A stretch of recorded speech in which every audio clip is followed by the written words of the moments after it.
Welcome to the Shuttlecock podcast, brought to you by Badminton South Australia, the show that talks about the badminton community and the sports industry. Thanks to our amazing sponsors, Badminton Australia, Bendigo Bank West Beach and O'Neill Sportswear. Hello everyone, welcome to another edition of the Shuttlecock podcast. I'm your host, Callum Dunk. Joining us today on the show is Neil and Bridget from the Sammy D Foundation. How are you going today? Good, thank you. Thanks for having us in. Hello. Yeah, thanks for having us. Yeah, it's awesome to have you on the show, and I think the story that you're going to share with us today is going to hit a lot of emotional chords for people. I certainly remember when I listened to you, Neil, back as a 17-year-old, and the story of Sam. It was quite moving then, and every time I hear the story, it still moves me in a way now, because anyone can be in that type of position.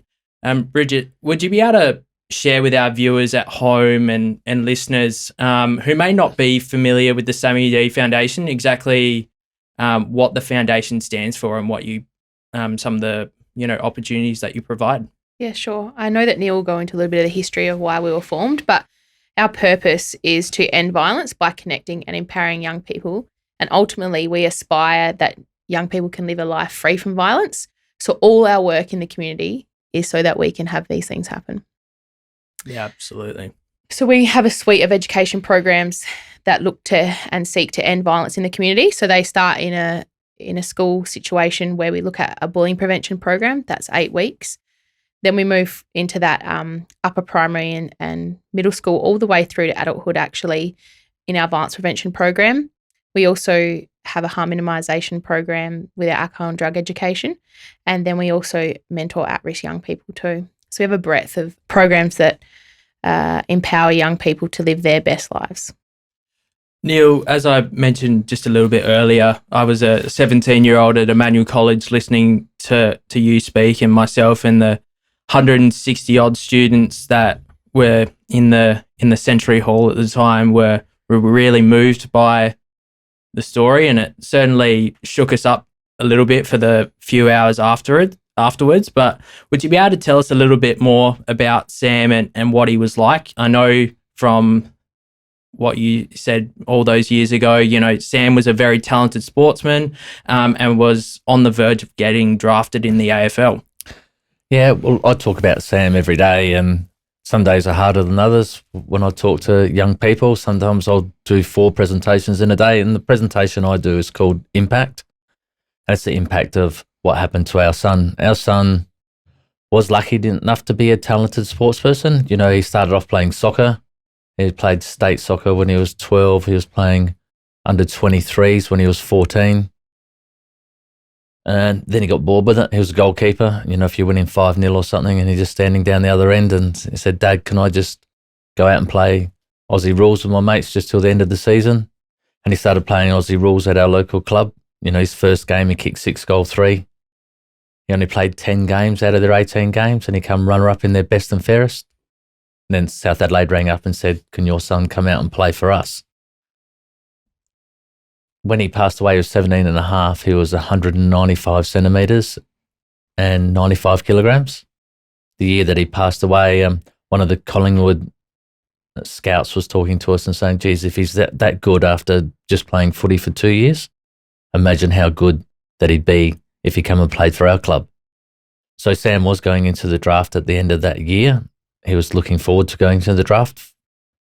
It didn't matter what sport he played, that sport was everything to him. He played A-grade cricket when he was 15 as well. So he just wanted to be out there. It's all about being with your mates. It's all about winning or just being able to compete in that game, And then the camaraderie with being in that team sport, he just loved it. Yeah. Neil, would you be able to tell our viewers at home what actually happened to Sam that night that he went to a party with a few mates? Well, Sam played footy for South Adelaide that day. Sam was pretty popular, so he had a party to go to most Fridays and Saturday nights, sometimes 2 or 3 parties in the same night. He was that guy that everyone wanted just to hang around.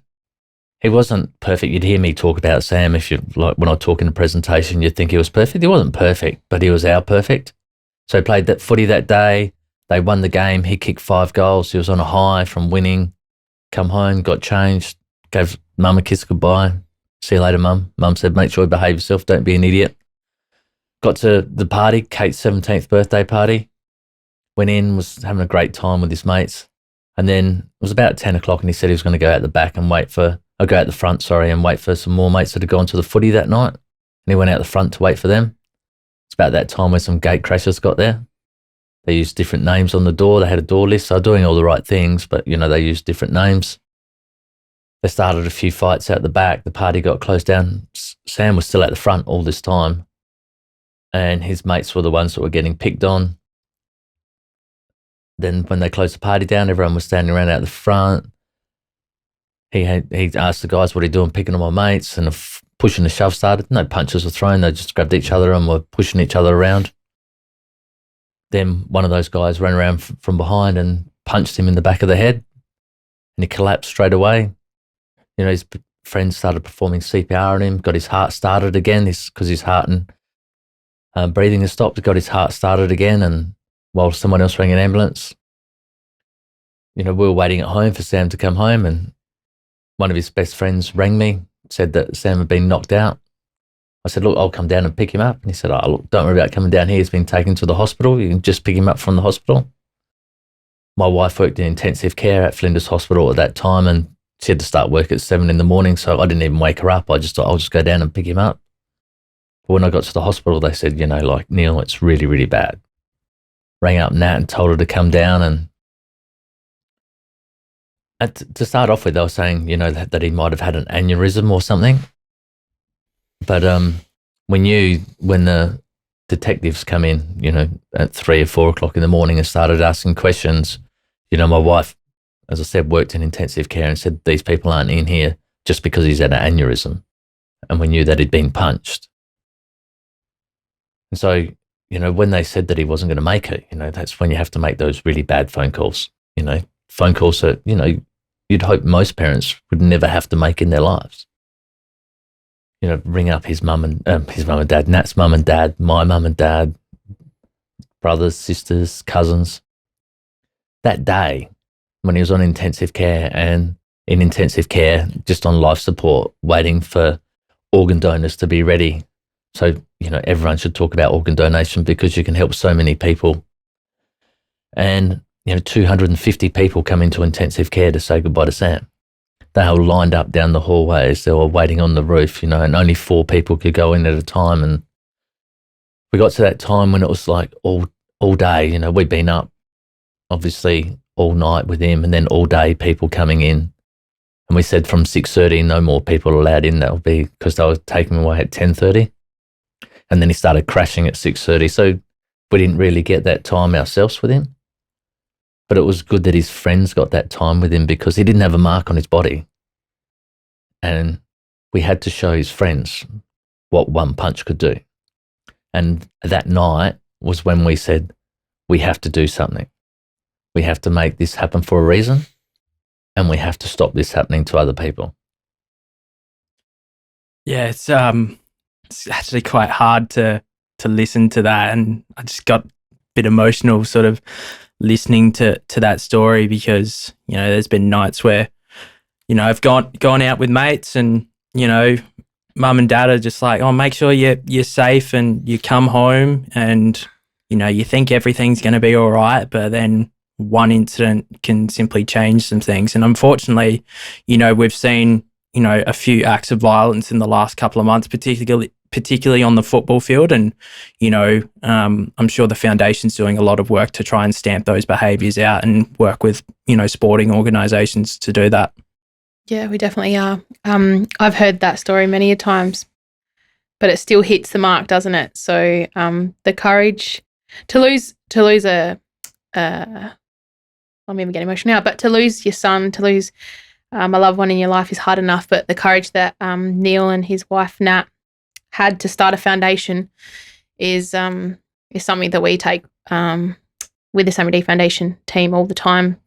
And since that, I know that Neil's really proud of that. We've been able to educate 187,141 participants through our programs in the last 14 years since Sam's passing, and we've delivered programs to, I think, looking at my numbers here, is about 2,985 programs in those years as well. So we're pretty proud of the fact of, what we've been able to do to stop these types of incidents occurring.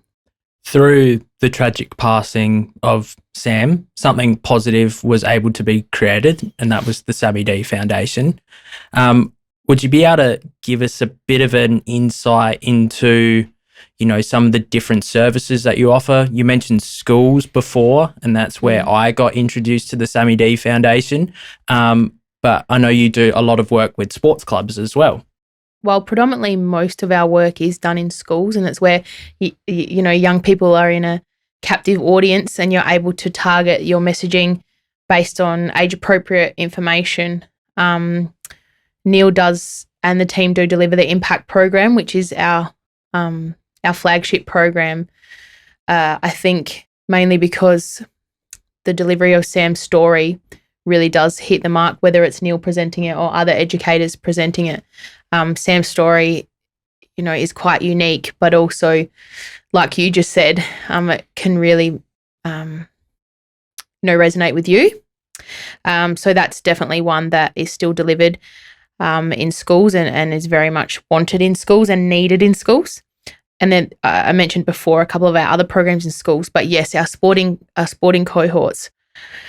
We are currently delivering a major project over the next 3 years with Football South Australia, so soccer, as I like to call it, football as they like to call it, and that's around our Monkey See, Monkey Do program. So that's actually coupling our impact presentation with some positive role modelling education for the parents when they come with their children. We're seeing some really good uptake in this program, but also finding that the benefits of reducing on-field violence and off-field violence has been great too. A majority of your programs are in secondary schools because of the age appropriateness of the story, I suppose. Are there any plans in the future to try and have a positive message but aimed at a slightly younger audience as someone who's going into primary school teaching? Yes, definitely. So we actually deliver the impact presentation to year 5s and 6s, depending on the school, and they know their cohort of their students. So depending on, the students' backgrounds and the lives that they live at home. But our True Colours, which is our bullying prevention program, it's currently being developed in a 2.0 stage. And that's an 8-week one. We're looking at actually years 3 to 4 and then 3 to 6 in the primary school setting, and then looking at a middle school option as well, because we know bullying is a problem in schools, actually in our community, but also 1 in 4 bullies become perpetrators later on in life. So we're trying to nip it in the bud a bit earlier. The next question's directed at both of you, so whoever wants to answer can sort of jump in here. What do you see as future goals for the foundation? You mentioned before about, having some more programs in some primary schools and developing more community projects so that you can have a larger impact. But where would you like to see the foundation grow into? I'll answer first, and you can carry on with what I miss. I'd like to see the foundation continue the work that we do, but I'd like to see the government or education department say, you know what, this should be in every school. It's easy for teachers to say this could happen, or police officers to go in there and say this could happen. At the foundation, we're saying this did happen. We showed lots of pictures of Sam, young people, and saying this was a boy just like you. And this is what happened, a young person just like you, and this is what happened that night. I'm really proud of how far the foundation's come at the moment, and with 40 young people that we mentor every year, which we now know that we're opening up out north another branch of mentoring. So that'll be another 20 young people. And we're looking at the Adelaide Hills and Murray Bridge. That'll be another 20 young people. So pretty soon it'll be 80 young people that we try and mentor each year, let alone the programs that we do. We never would have thought when Nat and I were sitting there crying in intensive care when this happened to our son, and saying we have to do something to make this change. To see where the foundation has come to now, the amount of programs that we've done, the amount of different programs that we do. When we were talking about Monkey See, Monkey Do before, and knowing that those parents are sitting there listening to them. We know not everyone's going to be the next Andrew McLeod out there playing football or the next Pele out there playing soccer. We want people to play sports for as long as they can. We want them to be involved in their community, and we know each sporting clubs are like a little community in itself.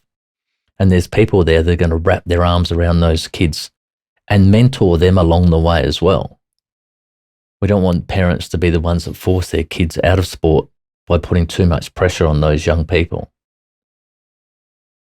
I said to my son, if you don't make it in the AFL, if you don't make it in the SANFL and you just play for your local club, you'll have friends there that you've made for the rest of your life. When you turn 18, there'll be someone in that club, or when you're looking for a job, there'll be someone in that club saying, you know what, I could use a young person like you. That's what we need more of. I want to see the education department say, this should be in every school. Every young person should hear stories like this. And, eventually, we've done a lot of work rurally. We've been up to Darwin a couple of times. I know we're going to go up there a bit more this year and spread this message out. I want parents not to be worried when their kids go out. I want young people to turn around to their friends and say, you know what? You're just being an idiot. Just stop. It's really hard to stop yourself when you're that angry. But when your peers are saying to you, we don't like what you do, that's more likely to make that young person change their ways. Anything we do, we want it to prevent violence in young people, and so that young people are living a life free of violence. But the main thing that I probably want to share on this podcast is that the foundation has set its sights on national expansion, and that's our 10-year business objective, that we're the leading violence prevention provider in Australia. That's a pretty big goal. It's a pretty big goal. We have an amazing team, amazing growing team. We've always got the passion behind it. Neil's still involved facilitating as a director on our board, and that will never go. And nor will it with most of the team, with all of our team, actually. All of our team are very passionate about what we do, and we hire based on passion and culture fit. But every single person is committed to doing this because we know we make a difference here in South Australia, and we want to make a difference to more young people in Australia. World domination would be great. Come back to me in 10 years and then we'll talk about that. We'll see how we go. Yeah. The foundation has a number of events that they do throughout the year. Snitty for Sam is my personal favourite because any excuse to have a chicken palmy it's just too hard to pass up. Yeah. But what other events do the foundation do on a yearly basis, and how can people get involved? Hopefully some people watching the badminton community might want to get involved with the Sammy D Foundation after listening to the story today. I think the Snitty for Sam one is a good one. And when I first started the foundation, I had a chat with Neil and said, what do we do for his anniversary? What do you do? The main thing was that we went out for lunch and had a Snitty on his birthday. On his anniversary. And I was brainstorming with my husband in the car one day, and I was like, we have to do something more. I feel like we have to do something more. And we were just playing around with names, etc. And I was like, Snitty for Sam sounds good. So I rang Neil and I was like, what do you think about this?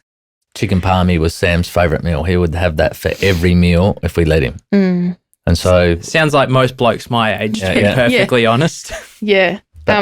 After a game of football, sometimes there'd be 2 or 3 chicken palmies in the same sitting because of his size and the energy that he used out there. So no doubt I would have said, that's a brilliant idea, Bridget. And then I would have rang up our chair and pitched it as my idea. So initially it was going to be, we were going to go to a local pub or local hotel to where Neil and Nat live.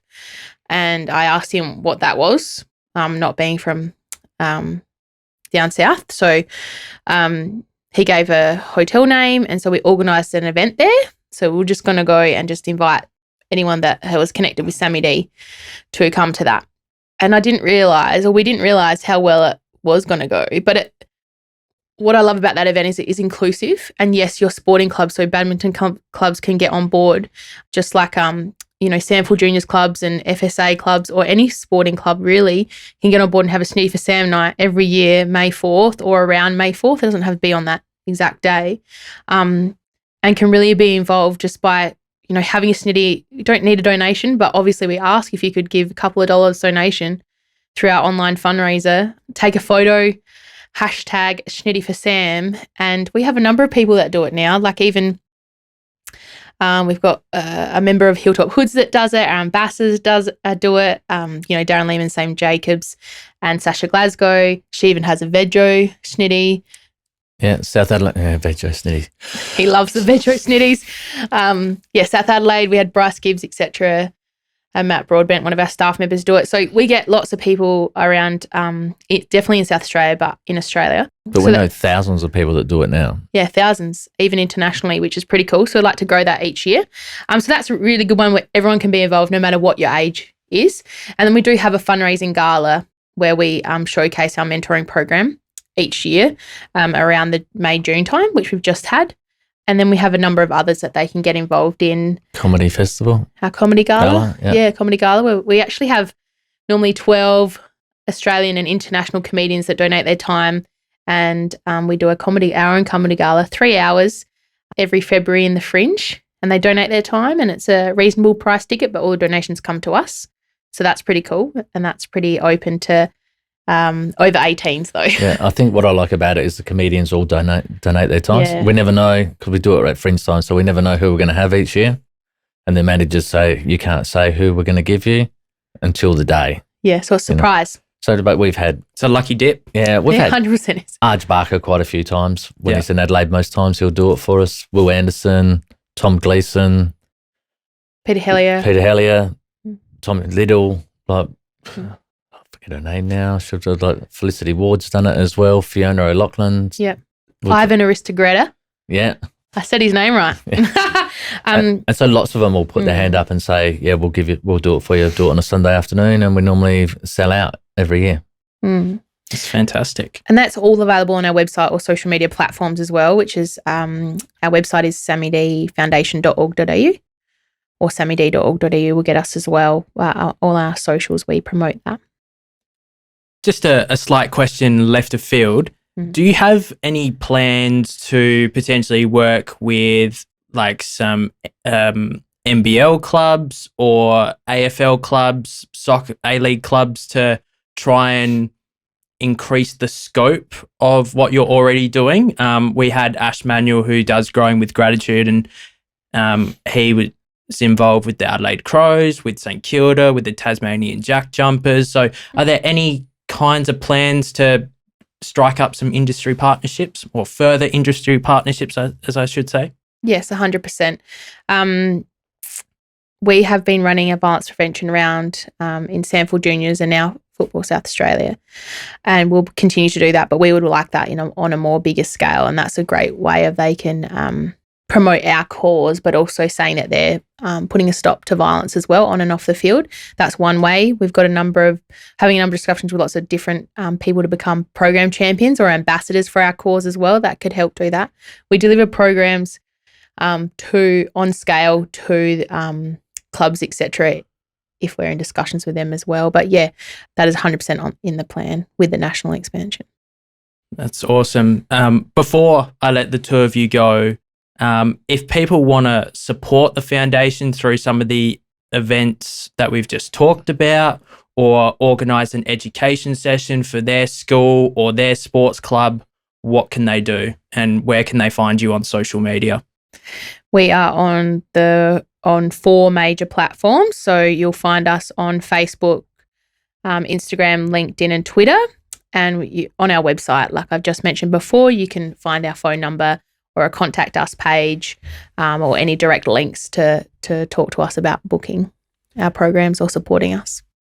Bridget, Neil, thank you so much for your time this afternoon. It's been great to catch up with both of you. Not going to lie, I feel a bit emotional after this interview, hearing the story of Sam again, but hopefully, we can educate the badminton community who may not be familiar with the Sammy D Foundation about, trying to put an end to violence. And we've seen, it becoming a really debated and high profile topic. So I love the work that you do, and I hope that the foundation can continue and grow what it's been doing so far.